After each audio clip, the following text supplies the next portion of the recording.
Et puis troisième type d'ingérence que nous avons découvert voilà quelques mois, qu'on pourrait qualifier d'opportuniste, parce qu'on ne voit pas très bien quel est l'intérêt de l'Azerbaïdjan d'être présent dans la zone Pacifique Sud. Enfin, il ne m'avait pas paru évident que l'Azerbaïdjan avait un intérêt économique ou politique ou culturel ou sportif peut-être en Amérique, dans le Pacifique Sud.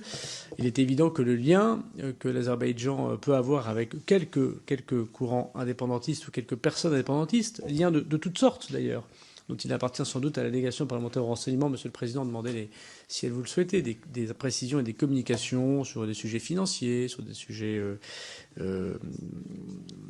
qu'on pourrait qualifier effectivement de particulièrement non conformes à l'idéal politique, mais plutôt à un idéal numéraire, nous ont beaucoup questionnés.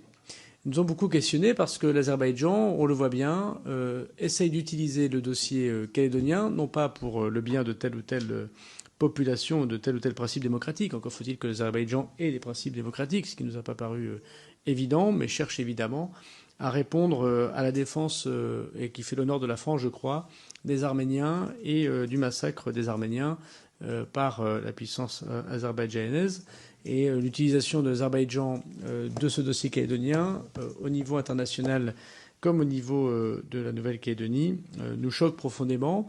Et c'est une démonstration en effet d'une ingérence qui est tout à fait conforme à ce que vous définissiez, d'ailleurs qui fait l'objet, je crois, d'une proposition de loi de vous-même, Monsieur le Président, que nous aurons le plaisir de discuter très bientôt.